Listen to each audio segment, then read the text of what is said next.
Hi, welcome to Cultivating Growth with Seedfolks. This is the third and last event in our 2020 event series, Sustain in Place, a series of at-home tastings. My name is Derry Ganshorn, and I'm the Executive Director of the Homeless Garden Project. The Homeless Garden Project provides job training, transitional employment, and support services to people experiencing homelessness.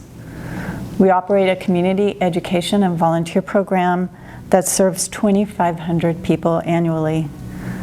All of our programs take place in our 3.5-acre organic farm, Natural Bridges Farm, on the west side of Santa Cruz, and in related enterprises. In recent years, 100% of our graduates have gotten jobs, and the majority have gotten housing.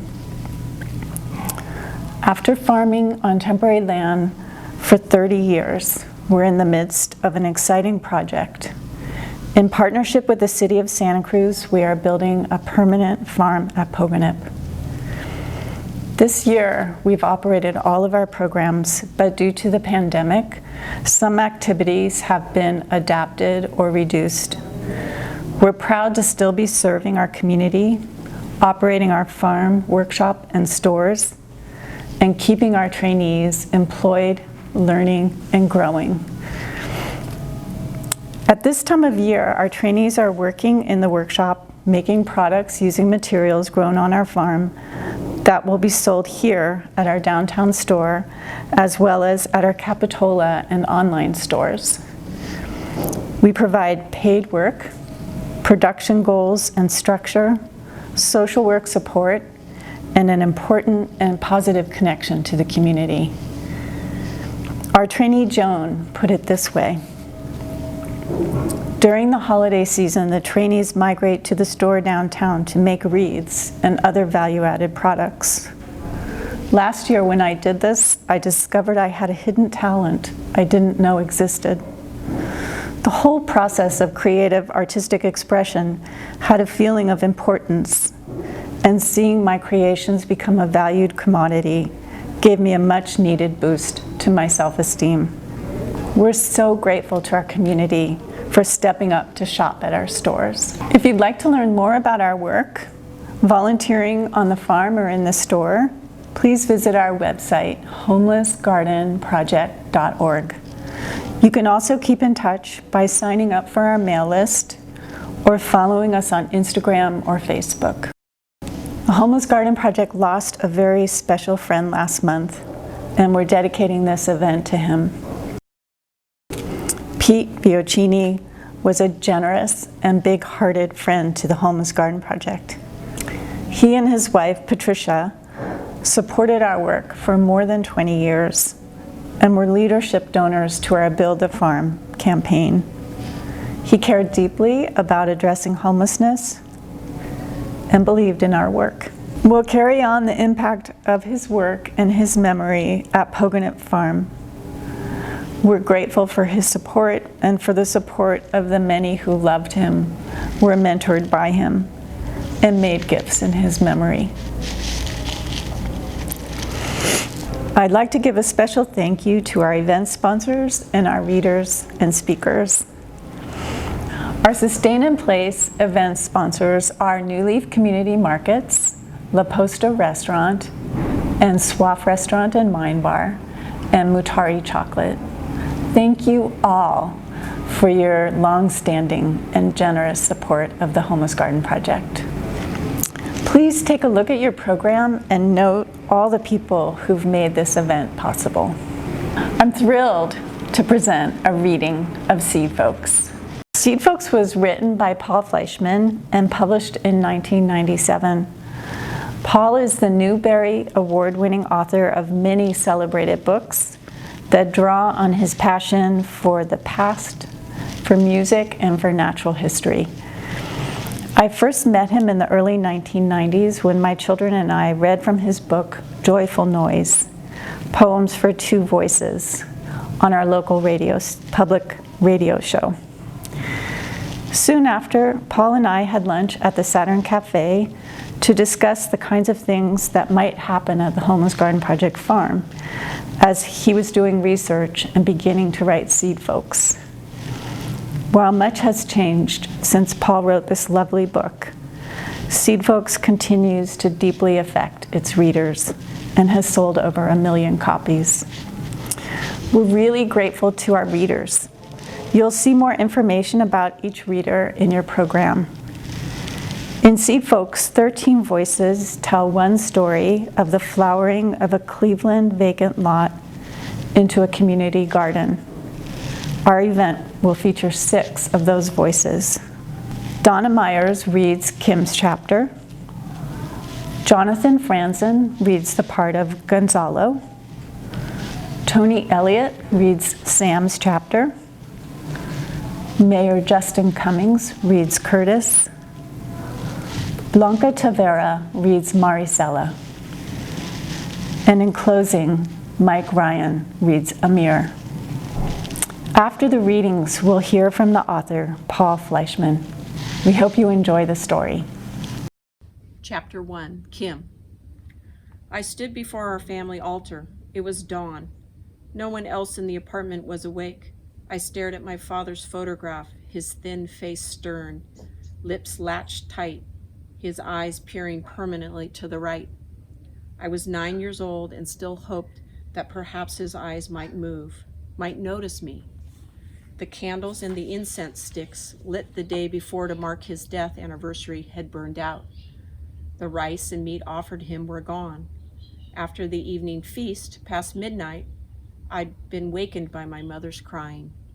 My oldest sister had joined in.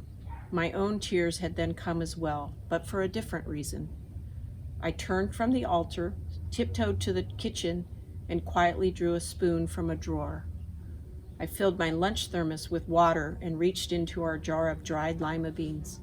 Then I walked outside to the street. The sidewalk was completely empty. It was Sunday, early in April. An icy wind teetered trash cans and turned my cheeks to marble. In Vietnam, we had no weather like that. Here in Cleveland, people call it spring. I walked half a block, then crossed the street and reached the vacant lot. I stood tall and scouted. No one was sleeping on the old couch in the middle. I'd never entered the lot before or wanted to. I did so now, picking my way between tires and trash bags. I nearly stepped on 2 rats gnawing and froze. Then I told myself I must show my bravery. I continued farther and chose a spot far from the sidewalk and hidden from view by a rusty refrigerator. I had to keep my project safe. I took out my spoon and began to dig.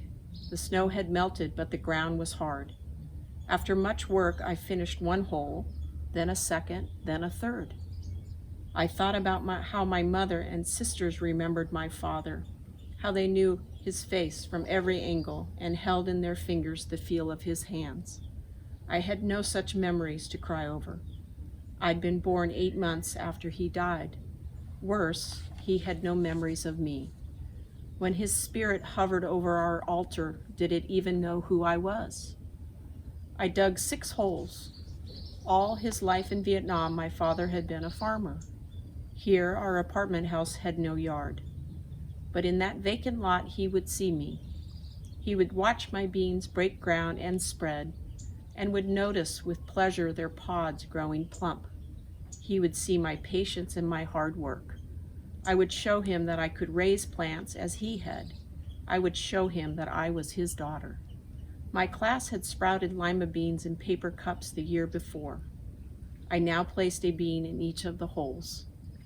I covered them up, pressing the soil down firmly with my fingertips. I opened my thermos and watered them all. And I vowed to myself that those beans would thrive. Hi, this is Jonathan Franzen. I'm reading the 2nd chapter of Paul's book. It's called Gonzalo. The older you are, the younger you get when you move to the United States. They don't teach you that equation in school. Big brain, Mr. Smoltz, my 8th grade math teacher, hasn't even heard of it. It's not in Gateway to Algebra. It's Garcia's equation. I'm the Garcia. 2 years after my father and I moved here from Guatemala, I could speak English. I learned it on the playground and watching lots of TV. Don't believe what people say. Cartoons make you smart. But my father, he worked all day in a kitchen with Mexicans and Salvadorans. His English was worse than a kindergartner's. He would only buy food at the bodega down the block. Outside of there, he lowered his eyes and tried to get by on mumbles and smiles. He didn't want strangers to hear his mistakes. So he used me to make phone calls and talk to the landlady and to buy things in stores where he had to use English. He got younger. I got older. Then my younger brothers and mother and Tio Juan, her uncle, came north and joined us. Tio Juan was the oldest man in his pueblo, but here he became a little baby.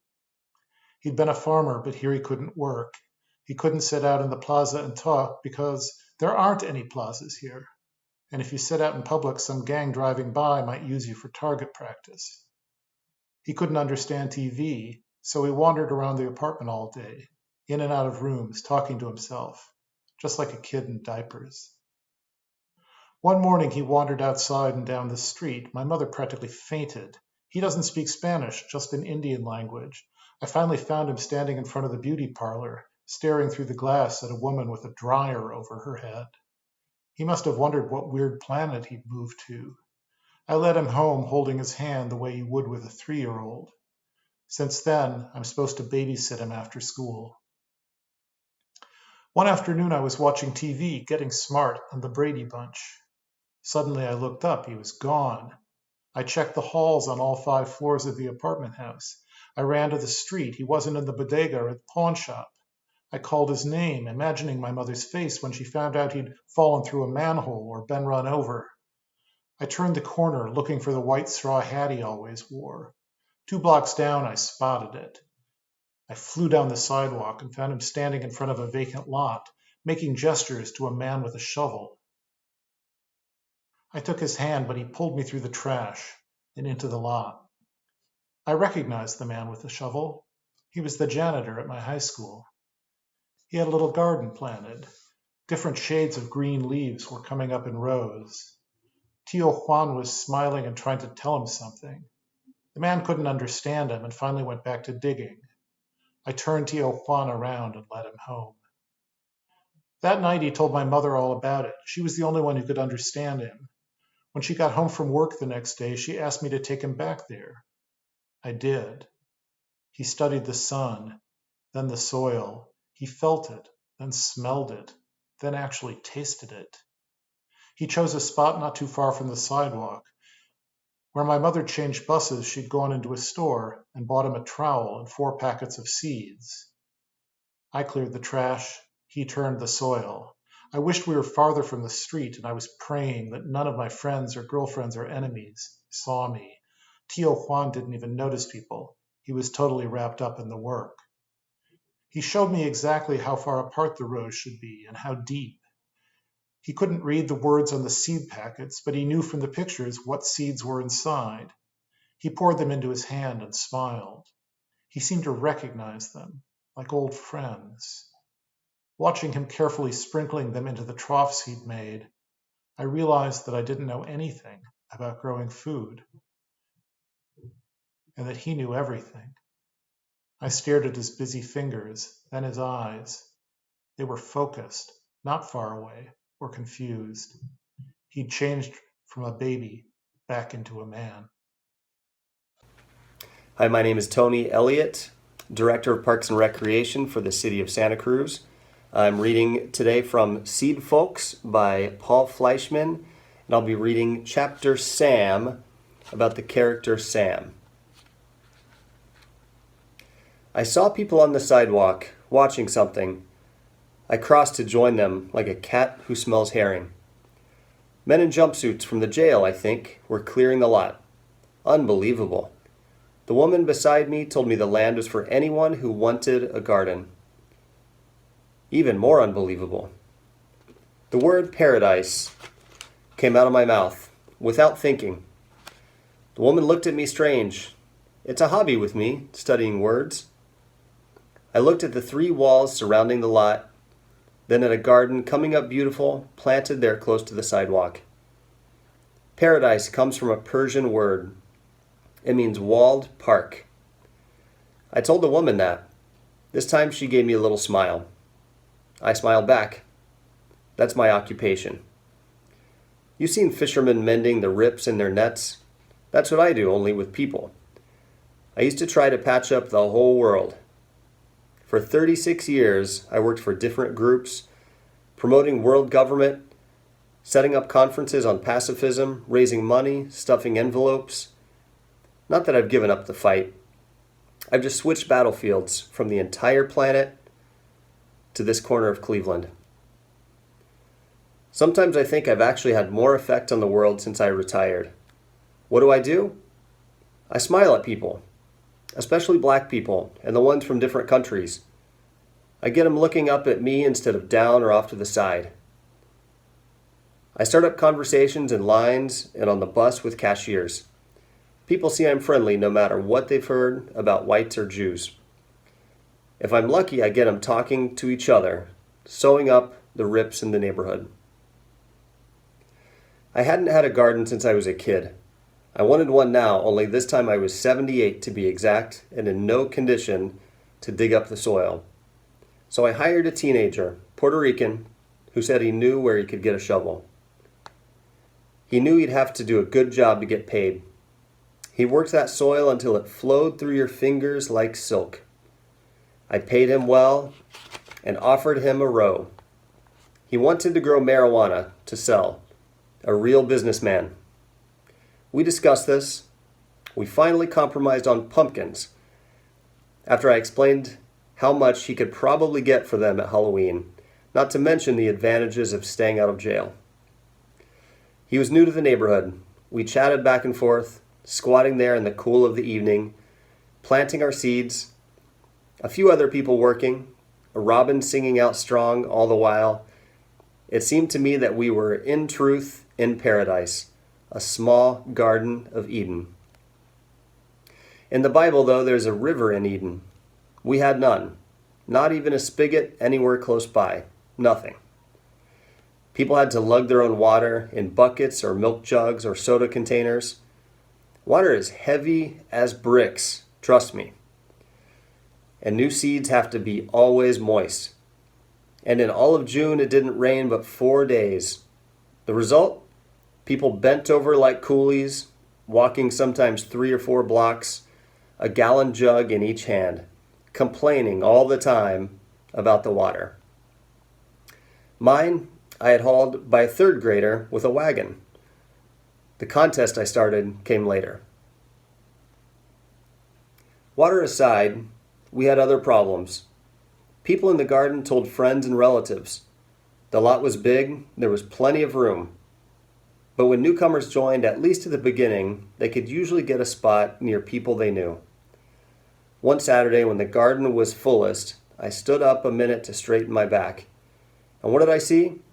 With a few exceptions, the blacks on one side, the whites on another, the Central Americans and Asians toward the back. The garden was a copy of the neighborhood. I guess I shouldn't have been surprised. A duck gives birth to a duckling, not a moose. Each group kept to itself, spoke its own language, and grew its own special crops. One man even put up a pole and flew the Philippine flag above his plot. Then there was the garbage. A few well-brought-up people in the buildings around the lot still used it for a trash can. Just couldn't get out of the habit. They emptied their ashtrays out the windows and tossed out all sorts of stuff. One day a bottle came down like a meteor. A man picked it up and threw it back, straight through the window it came out of. A minute later, 5 more flew out. Next, I thought to myself, come gunshots. Instead, thank God, it was only shouting. That crazy homeless man, the one who used to sleep on the broken-down couch, he also missed the lot being a dump. He showed up, saw his couch had been taken, and started ripping out people's plants. The police had to come. Some people started worrying, looking ahead to ripe beans and tomatoes and thinking about strangers coming in. That week, a man put chicken wire around his garden 5 feet high, complete with a little gate and padlock. The week after that, someone built a board fence. Then came the first "Keep Out" sign. Then the crowning achievement, barbed wire. God, who made Eden, also wrecked the Tower of Babel by dividing people. From paradise, the garden was turning back into Cleveland. Oh, hey, how you doing? No, don't go away. No, it's fine. Come on over. Take a seat. Oh, I should introduce myself. My name's Justin Cummings. I'm the mayor of the city of Santa Cruz. I've been reading this really cool book called Seedfolks, and it's written by Paul Fleischman, who's actually a Newberry Medal award-winning author. And if you got some time today, I'd like to read you a chapter, if you're fine with me sharing with you. This has been contributed by a man named Curtis, and the book is really about a bunch of people who really enjoy gardening. And so if that's something that you're interested in, check this chapter out. Deltoids, awesome. Pecs, check them out. Quads, now playing on a body near you. Can't help being born with this body or living 3 doors down from Cap's gym. Can't stop people calling me Atlas or Seps. That's short for biceps. Biceps are us. Actually, I started that name. But that was before Letitia cut me loose. We had a real nice thing going. She was a few years older than me, always talking about having a family, living in a house in the country, like her aunt's place in Michigan. I wasn't really listening too hard. I was 23. With this body, I had other girls hanging on me at the time. Some of them I just couldn't brush off. When Letitia found out, she slammed the door in my face so hard the paint cracked. You don't know what you got until it's gone. All that was 5 years ago. I've caught up with her now. Done fooling around. She was looking for a husband, and now I'm looking for a wife. I moved back from Cincinnati in May and ran into her brother the first day. Said she's single. Still. Same 3rd floor apartment. When I came up to her on the street, she turned her back. Wouldn't let me explain. Twice it happened. No chance for words. So I decided to give her some deeds instead. She lives straight across the street from the garden. I started out a spot right by the sidewalk where she could look down and see it. Then I came home with 6 little tomato plants in plastic containers. She had a serious thing for tomatoes. She'd put up a monster slice on a piece of bread and call it a sandwich. She'd even bite into them just like apples, always talking about eating them out of her aunt's garden when she was a kid and how she wanted to grow them someday. She probably thought I forgot about all that.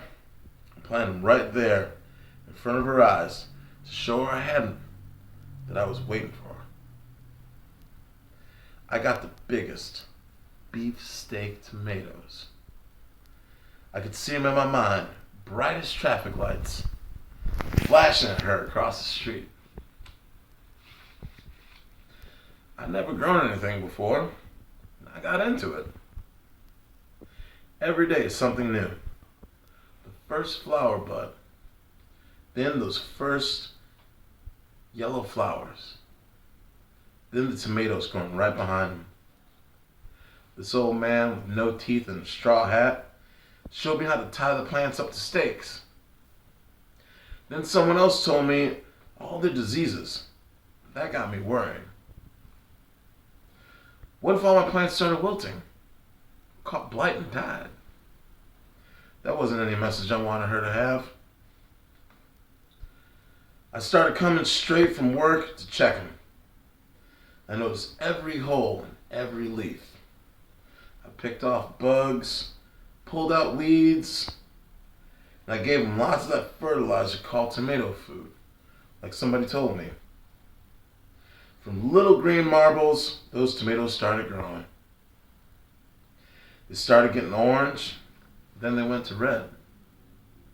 I kept looking up at Letitia's window, wanting her to see it. The only faces looking back were those drunks that hung out in front of her place.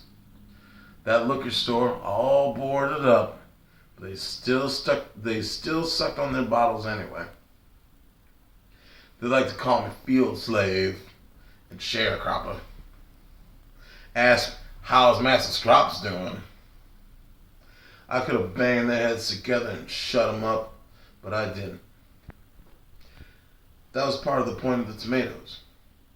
I was showing Letitia that just because I got muscles don't mean I'm some jungle beast. I stopped working out and stopped going out with no shirt, no matter how hot it was. When some chicks would be walking by and see me there saying, looking fine, I knew they meant me. But I'd point to my biggest tomato and say back, sure is. My homies all laughed to see me out there, stopped calling me Seps, started calling me Tomato. I just smiled. Those tomatoes got big as billiard balls. One day when I checked them, my biggest one, the one I've been watching the closest, was gone. The next day another one gone. It wasn't insects that took them. I was mad. They weren't even all the way ripe yet. My plants were right there by the sidewalk. I put chicken wire around them, and even on top of people could still reach in if they tried. And I couldn't guard them day and night. And then Royce showed up just in time. You drop bread on the ground and birds come out of nowhere. Same with that garden. People just appeared. People you didn't even know were there. And Royce was like that. Except he didn't want nobody knowing he was there.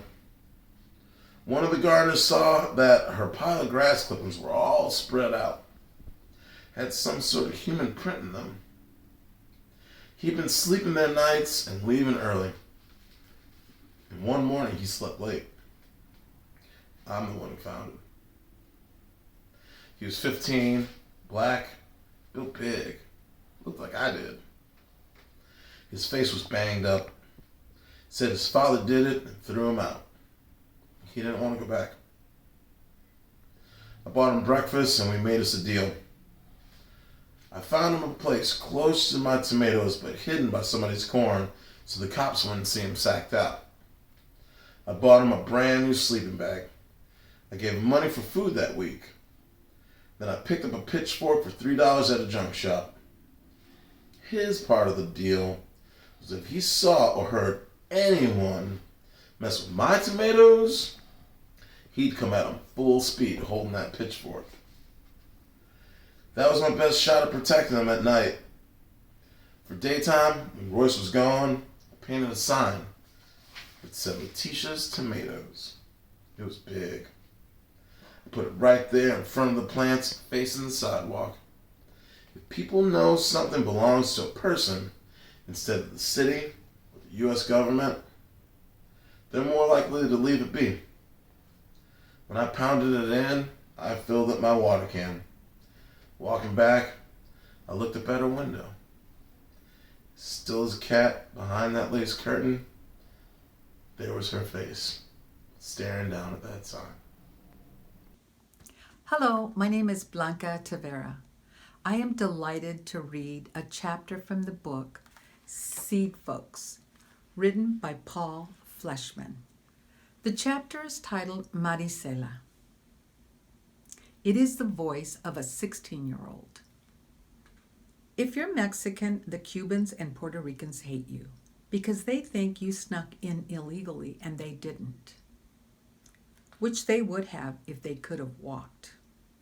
If you're a teenager, the whole world hates you.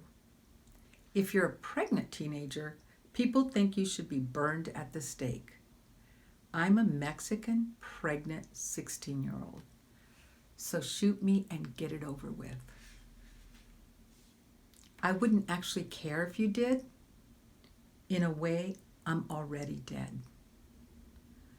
I used to be really, really hot.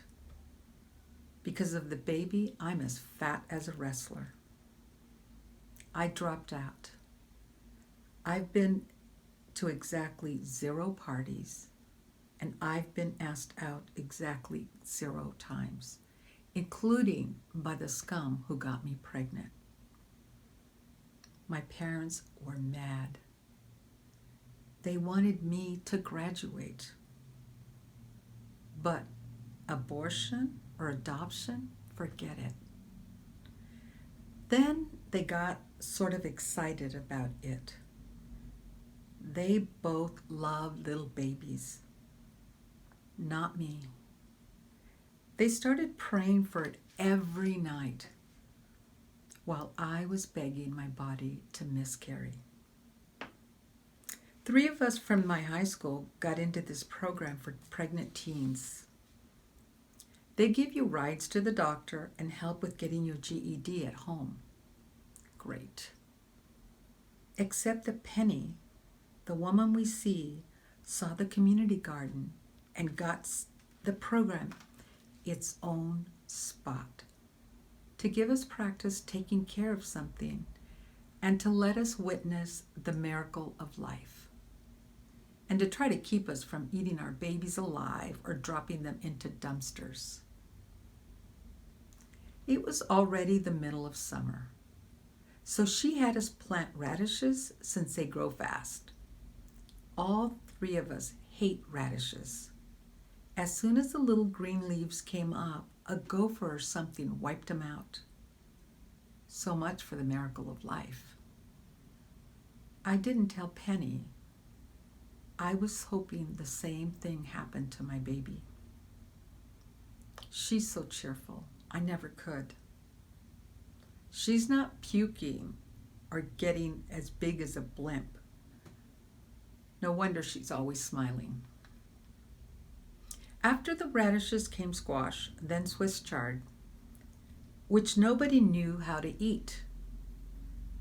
I was in my 7th month. I hated bending. We all complained, but Penny just smiled. The rest of us called working there the chain gang. I hated the feel of dirt under my nails.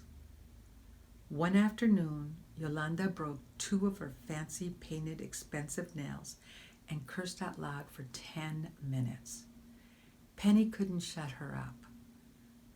Then another woman came over and gave us this long lecture about the word decorum.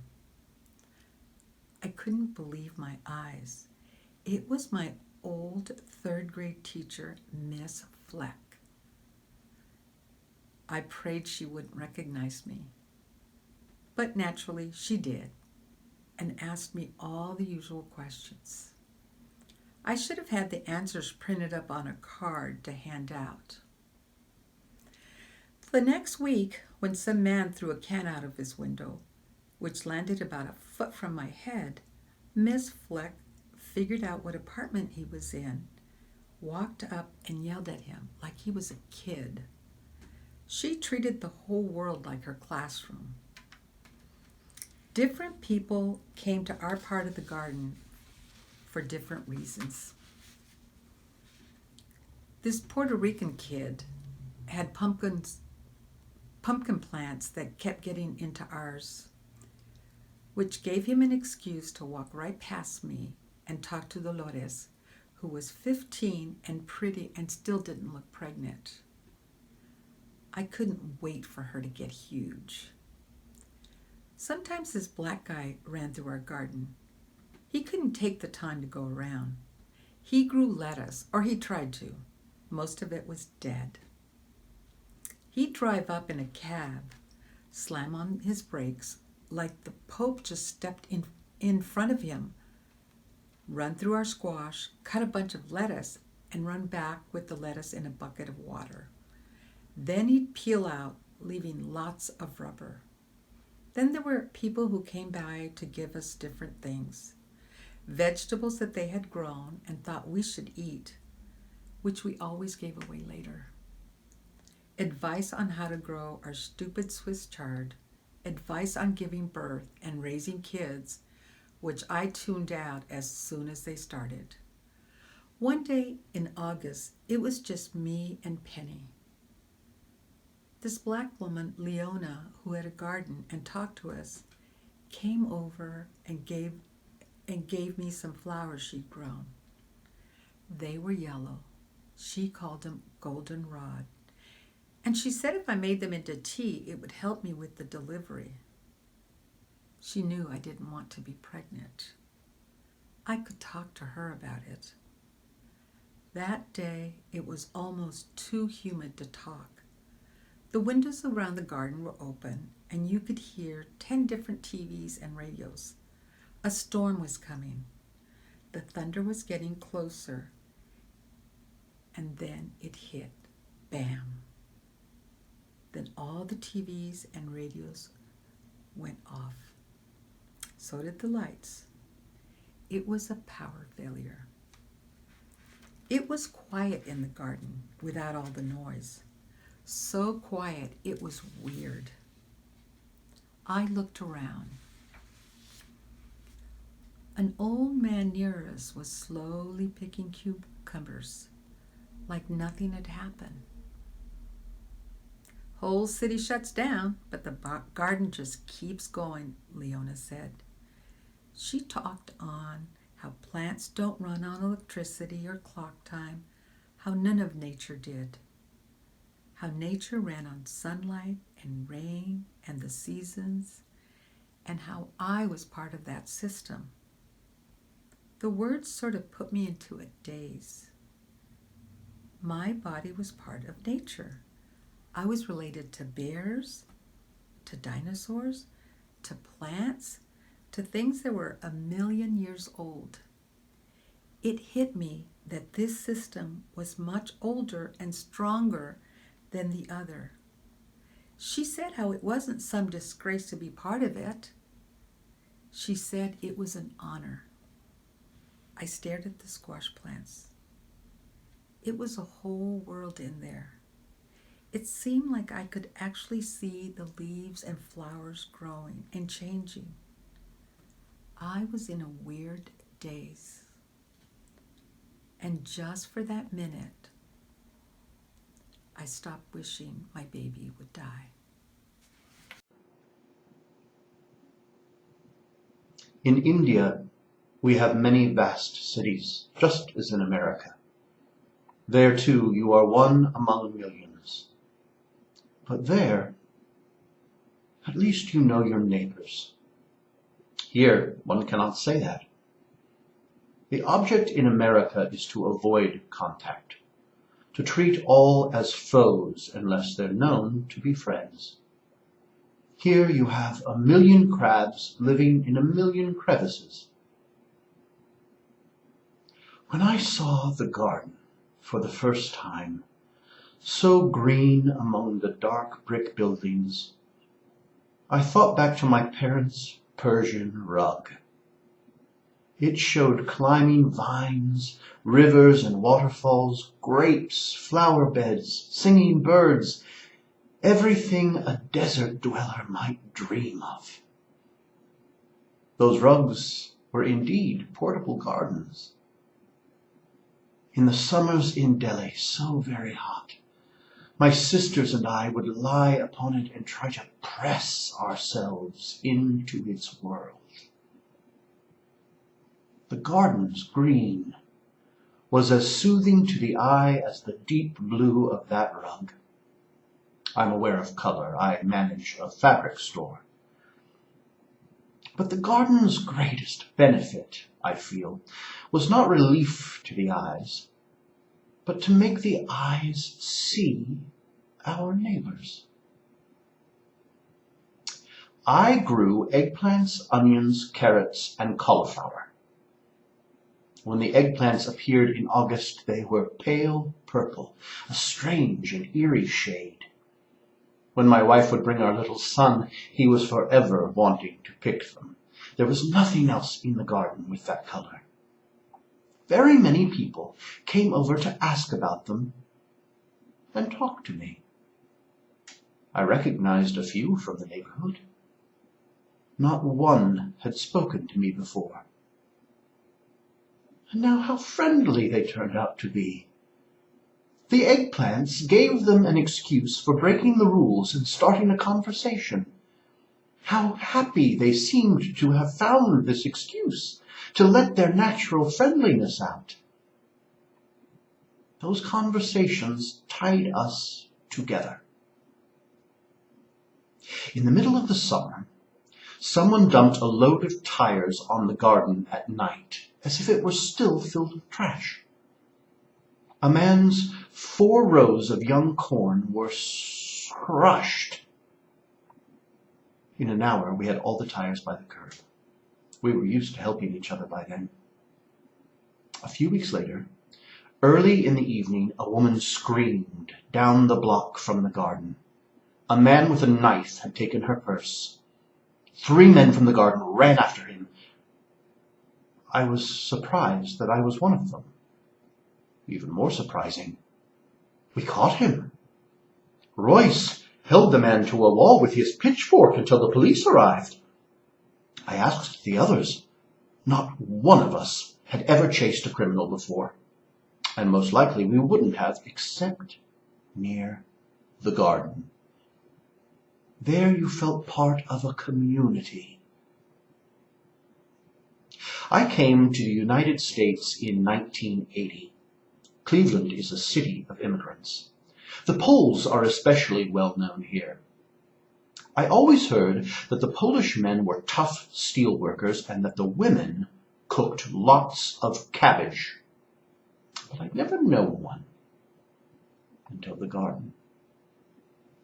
She was an old woman whose space bordered mine. We had a 7-block walk to the garden, same route I took.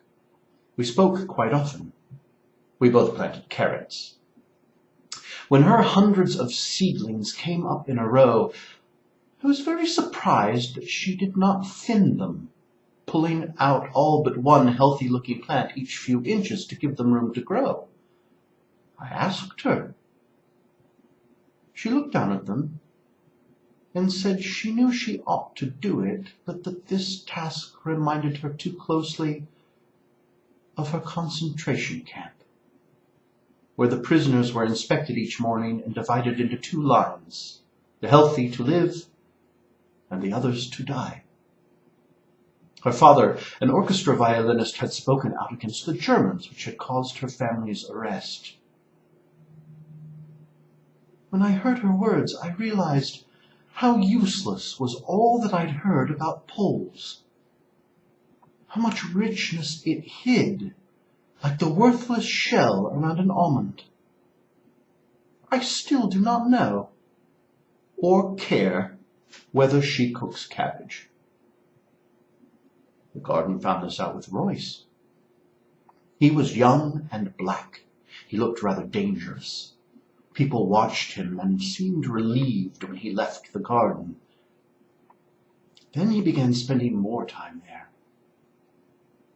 We found out that he had a stutter, that he had 2 sisters, that he liked the cats that roamed through the garden, and that he worked very well with his hands. Soon all the mothers were trying to feed him. How very strange it was to watch people who would have crossed the street if they'd seen him coming a few weeks before, now giving him vegetables, more than he could eat. In return, he watered for people who were sick and fixed fences and made other repairs. He might weed your garden, or use the bricks from the building that was torn up down the block to make you a brick path between your rows. He always pretended he hadn't done it. It was always a surprise. One felt honored to be chosen. He was trusted and liked, and famous after his exploit with the pitchfork. He was not a black teenage boy. He was Royce. In September, he and a Mexican man collected many bricks from up the street and built a big barbecue. I was in the garden on Saturday when the Mexican family drove up in a truck with a dead pig in the back.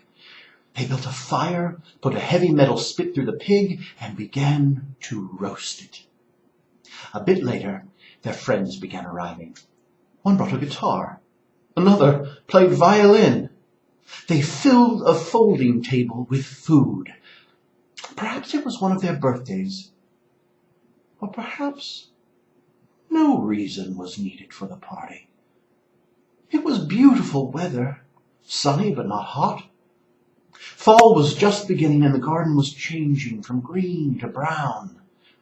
Those of us who had come to work felt the party's spirit enter us. The smell of the roasted pig drifted out and called to everyone, gardeners or not. Soon the entire garden was filled. It was a harvest festival, like those in India, though no one planned it to be. People brought food and drinks and drums. I went home to get my wife and son. Watermelons from the garden were sliced open. The gardeners proudly showed off what they'd grown. We traded harvests, as we often did, and we gave food away, as we often did also. Even I, a businessman, trained to give away nothing, to always make a profit. The garden provided many excuses for breaking that particular rule. Many people spoke to me that day. Several asked me where I was from. I wondered if they knew as little about Indians as I had known about Poles. One old woman, Italian, I believe, said she'd admired my eggplants for weeks and told me how happy she was to meet me. She praised them and told me how to cook them and asked all about my family. But something bothered me. Then I remembered. A year before, she'd claimed that she'd received the wrong change in my store. I was called out to the register. She'd gotten quite angry and called me, despite her own accent, a dirty foreigner. Now that we were so friendly with each other, I dared to remind her of this. Her eyes became huge. She apologized to me over and over. She kept saying, "Back then, I didn't know it was you." Some books disappear without a trace. Other books travel the world, make lots of friends, send back lots of postcards. Seedfolks became that kind of book. But when I was writing it, that wasn't clear at all. In fact, halfway through, I abandoned it. I thought, what kid is going to read about a bunch of people growing plants?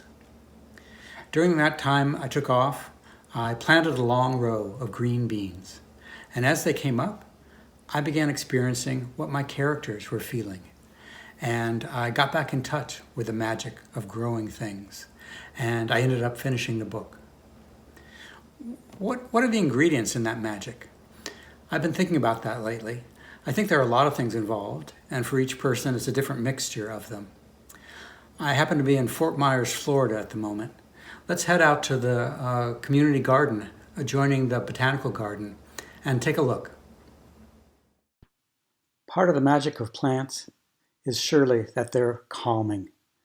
Seedfolks got its start when I happened upon a newspaper article about a local therapist who had her clients garden. And the article mentioned that ancient Egyptian doctors recommended walking through gardens for the mad, the insane. Fast forward 4,500 years, the day of 9/11, the day after 9/11, the Brooklyn Botanic Garden opened its doors and people flocked in. There is something magic about the contact with plants. Another ingredient is related. Plants are non-human.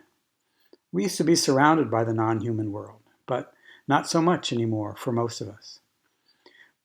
Nevertheless, we're still strongly attracted to water and to the color green. I tried to get this aspect of plants into the chapter about Maricela. We make human-like connections when we're gardening. When you plant a seed, you're connected to what comes up. Kids feel this, with their stuffed animals and their pets and their toys. And with plants, it's just as strong. And unlike toys, these things are really alive. That identification with something outside ourselves, that's the germ of empathy. There is a great story about a New York City school volunteer who cleared a vacant lot across from the school and had the brilliant idea of planting 400 seedlings there, one for each of the kids in the school. That was going to be a very successful garden because of those feelings of identification, for caring, nurturing. What else do gardens give you? Well, they certainly give you the fruits of your labors, very literally. You get to see the effects of your actions. You get to see that your actions have meaning, have impact. In the rest of the world, that's not always so obvious for many people. But gardens deliver it constantly. They also encourage experimenting. To get those good outcomes, you become a scientist. You notice, you theorize, you try things. This multiplies the satisfaction that you get from growing plants. Time is different in a garden. The only clocks there are the sun and the seasons, and it's a relief, as we all know. It's kind of interesting, garden time. The rate of change is fast enough that we can see. We can see our plants growing, not in a minute, not in an hour, but in a day. And it's slow enough to require patience of us. It's kind of perfect. Plants in gardens give us not only connections to them, but with each other. And this was the focus of Seedfolks. You might know about the research of the Canadian forester Suzanne Simard, who discovered that trees communicate and have networks of communication and supporting each other. Gardeners do the same. And when you walk into a community garden, you can just feel the normal rules of American life falling by the wayside. They end at that garden gate. And suddenly you're in a land where competition gives way to cooperation. And instead of greed, you've got generosity. And just like that clockless time, it feels so good. We've just had a big election. In the years leading up to it, civilization has lost a lot of ground. How are we going to get it back? We're going to have to rebuild that soil, little by little, person by person, small act by big act. I think we're all going to have to find ways to promote generosity, stewardship, empathy, tolerance, creativity, understanding, trust. Anything we can do in those fields will be valuable. And the Homeless Garden Project ticks all those boxes. We're so lucky to have it in our community, rebuilding the soil, rebuilding lives. Long may it thrive.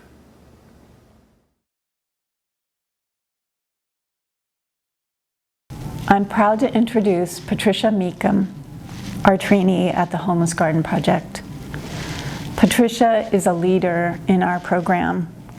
Her work ethic, reliability, her ability to learn quickly, and her strong sense of purpose cannot be missed. She sets a high standard. She's deeply committed to her recovery and to reuniting with her son. And she's dreaming about and pondering her next steps and how to use what she's learned here at Homeless Garden Project to have a positive impact on our community. Hello, my name is Patricia, and this is the first time I've told my story. I was born in fabulous Las Vegas on the first day of summer in 1973. Growing up in that hot desert valley was a stark contrast to the wet alfalfa farm in Utah that my grandmother moved to Vegas from. My grandfather left her to be a single mom in 1950, and working in the booming hotels of Sin City seemed to be exactly what she needed to make a life for herself and her children. I remember watching endless episodes of Lawrence Welk with Grandma while she babysat me. I spent a lot of time with her. I remember many times anxiously watching her fall asleep in her chair with a long ash ready to fall off the end of her burning cigarette. She worked hard her whole life, but unfortunately her best friend turned out to be in a bottle. I remember a day I came in parched from playing outside and I drank her glass of vodka by mistake. I believe she struggled deeply with her own shame and disappointment regarding the disillusion of her one and only marriage, and understandably my mom grew up a bit dysfunctional too. My mother became pregnant with me at 16 and married as soon as she could, but not to my biological father. I didn't get the chance to meet him until much later, and only briefly. Mom's first husband, my stepdad, was abusive to us both, himself raised in an abusive family. As a little girl, I practiced chronic remorse, thinking if I showed any happiness, I was never sorry for whatever I'd done to begin with.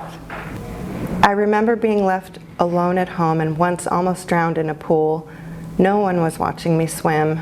I saved myself. My mom tells me how I ran away from home at 3 and again at 4. I fondly remember spending hours in front of the TV set studying those unabashed freedom lovers called the Little Rascals. I so badly wanted to join them in their clubhouse and peddle car shenanigans. Mom married again, then once more, and by the time she was getting divorced for the 3rd time, I was 16 and often left by myself and became quickly lost in my own alcohol addiction. In high school, I drank to such excess that I would black out, having no recollection of what I did. I was out of control. The first chance I got to get married, I quickly took it. Only knowing the boy a few months did not matter. I suspect I really had no deep reverence for marriage after I'd seen how it played out in my mom's life. I'm divorced twice now. About 4 years ago, my life took a sudden, severe nosedive after I discovered self-medicating with drugs also could help me cope during an intense period of depression and PTSD symptoms from an abusive relationship I'd been in. I didn't think anyone would notice my drug use, especially since it was just temporary. I just needed some happy to get me over the hump. Within a couple of years, I lost my family, my pets, my car, my apartment of 13 years, and everything in it. I lost what dignity I may have thought I had left. There was no hiding my disease anymore. The sad irony is I desperately wanted help, but thought if I told on myself, then I'd lose everything. The stigma drug addiction held scared me tremendously. I thought I would be branded with the big letter A, that it would surely let people know they needed to stay away from me, let them know I was not trustworthy, that I was out of control and unworthy, feelings that I had all along anyway. I went quickly from having a warm home with the light of 3 beautiful suns to a very dark, lost, lonely and scary place, living in tents on the side of the highway with other addicts I ran into. I remember turning on a flashlight to see rats traversing the tree branches at night. I remember the snapping sounds of the twigs they gathered to build huts for themselves to hide in. They even have tiny toys inside. The highways are covered with these twig mounds, but you can't see them driving by. In addition to this were the liars and thieves I suddenly saw myself with, sick people, and it was monkey see, monkey do. I went from having no criminal history to getting caught as I attempted to shoplift camping gear for myself and birthday presents for my young son that would have never made it to him anyways. As karma would have it, I was robbed about every other day. I attracted abusive people to my life and received my first black eye ever living in the not-so-great outdoors. Even though I'd clearly made some outstandingly ignorant choices to get to that point, I'd always considered myself to be a kind and empathetic person in general. I was truly saddened to witness how the downtrodden took advantage of the downtrodden. I remember the night I accepted I was living the life of a homeless drug addict forever. Having any hope at all was too painful. I traded my dignity for drugs. I didn't mean to make a deal with the devil. After living this way for about 5 months, an old friend found me and begged to take me to treatment. I was dirty and broken and shocked anyone cared about me still. I thought of my family and knew that what I was doing to myself was hurting them deeply, and I was exhausted. I saw nowhere to go but 6 feet in the dirt. So I made the decision to go to treatment, and through the grace of God, experienced recovery from addiction. Hallelujah.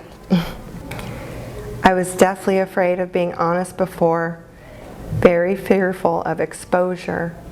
I had to lose everything and be painfully exposed. I had to experience painful introspection to finally see.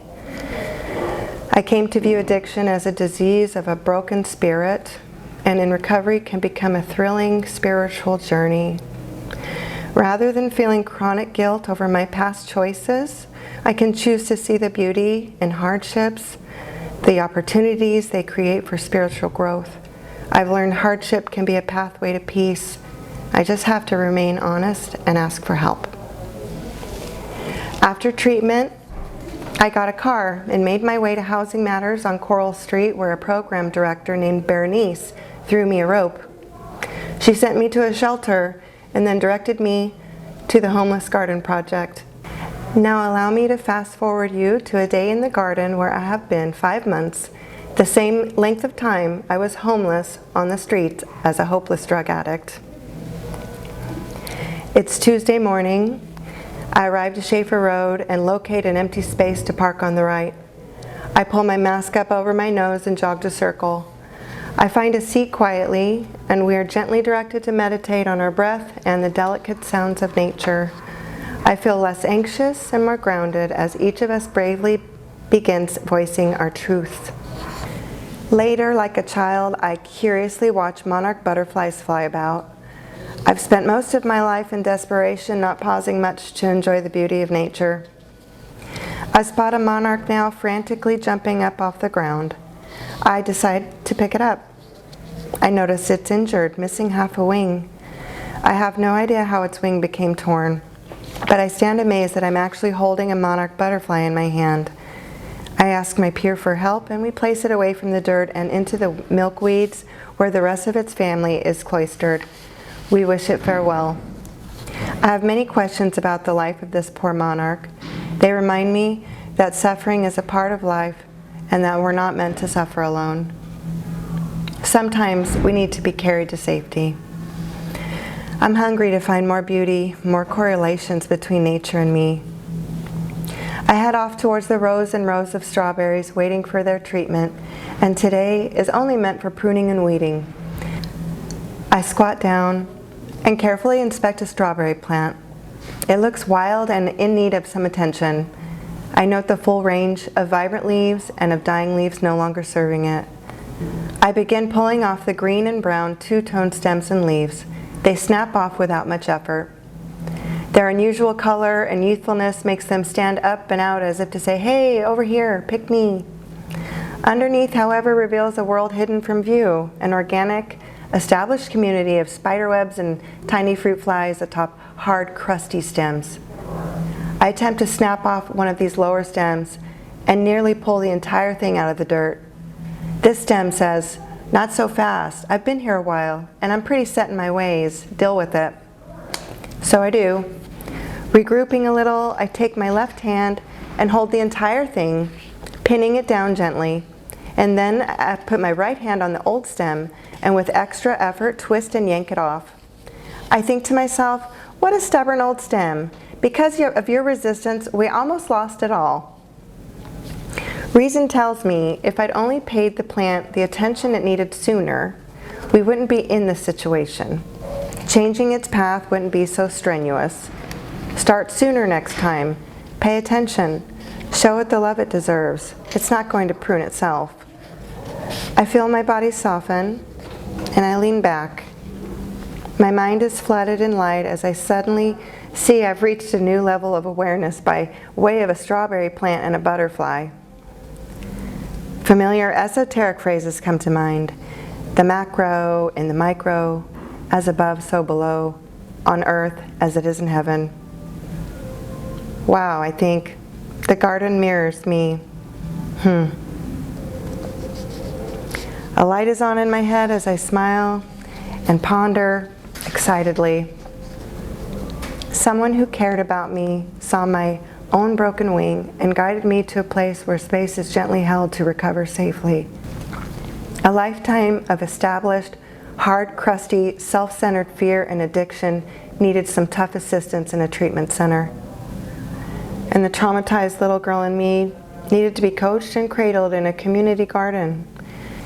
The new farming enthusiast in me can think of no better place to heal. My time spent at the Homeless Garden Project has been transformative. Not only has it given me an income to pay for a bed indoors at a sober living house, it's given me knowledge about how things grow from the ground, how things die and change in a plant and in life. It's blessed me with the tremendous power of owning my vulnerabilities in a safe place. Along with a 12-step program, I'm learning how to spot early on the behaviors that no longer serve me. One by one, I snap them off. This place, this garden, for me can be joyfully described in 2 words: metamorphic and metaphoric. The Homeless Garden Project has provided me healing and a new freedom to explore. It's brought to light many things for me. The light bulb moments I've experienced and natural inclination for digging have encouraged even further exploration into the realm of human psychology. I've recently learned more about traumas and about how parental alienation fosters self-hatred in children. They are at great risk of growing into dysfunctional adults, self-centered in fear, worry, stuck in survival mode, and prone to addiction. I revealed earlier how my father was absent or alienated from my life, and the information regarding parental alienation is an extremely helpful puzzle piece for me. I remembered, like me, my mother's father was alienated from her, then taking an honest look, saw deeper that at different stages a son of mine was alienated from their own father, as well as me, their mother. The self-hatred fostered from parental alienation is clearly passed down through generations. Knowledge of this has created a sudden feeling of freedom and victory in me. I can now help to make a change to this pattern. Since coming to the garden, I found that I really enjoy all the hard and nurturing aspects of this work. I'm myself here. I've always wondered what to do with my life, and in so many ways, I can see it right here in farming and in recovery, of course, of all types. I can see myself helping others in a program similar to this one, perhaps including partnerships with rehabilitation centers. Teaching children how to garden would bring so much joy too. I think the teaching possibilities available through a garden might be endless. I have a lot to explore. In this year, when alcoholism and drug addiction has been at an all-time high, I've managed to become triumphant over mine. I allow myself to be vulnerable and feel good instead of guilty. I'm passionate now about how to spark awareness and fostering courageous habits in others, and I'll be honoring the chance I've been given whenever I do. And for this chance to share my story today, I humbly say thank you. Our last speaker is Kathleen Rose Hughes, Homeless Garden Project's newest board member. I feel really lucky to be working with Kathleen. She has been active in our community as both a board member and staff person. She worked in fund development at UC Santa Cruz, Hospice of Santa Cruz County, and the Land Trust of Santa Cruz County. She's also served on several boards, including the Conflict Resolution Center of Santa Cruz chapter of ACLU, and the local, regional, and national boards of the Women's International League for Peace and Freedom. Kathleen is a gardener, and we're so pleased to have her serving on our board. Good afternoon. It's my pleasure to have been invited to speak to you about making a gift to the Homeless Garden Project in support of the trainees who benefit from this marvelous program. I'm a recent volunteer to the Homeless Garden Project and happy to have become involved in the 30th anniversary year, and it's been a heartening and exciting experience, and I only wish I had gotten involved sooner. The more I learn about the successes of this comprehensive and proven program, the more I admire and respect the trainees, the staff, and the volunteers involved. Upon observing the multifaceted elements at work in the garden when I visited there one day, I was struck by the beauty and even the magic that was taking place there. People working in the garden, people working with each other, and the strength and dedication and tenacity involved were apparent. At the same time, the environment was infused with a tenderness and nurturing and wisdom. All this supporting the deep transition that trainees experience. We just were able to hear from Patricia about the power of the program in her life. Because of Patricia's experience and that of many others, it is with enthusiasm that my family decided to support the multi-year Grow Our Impact fundraising campaign by making a 3-year pledge. Multi-year pledges are vital to our ability to both sustain and grow our program and to provide the amazing services to our trainees. For example, it's transitional employment, job training, and support services. Of course, one-time gifts are also most welcome and greatly appreciated, truly. I think you'll feel proud to be involved. I know I certainly am. So many, many thanks from the Homeless Garden Project for investing in our trainees and for helping us build a stronger community. And lastly, best wishes to you and your family for a healthy and meaningful holiday season.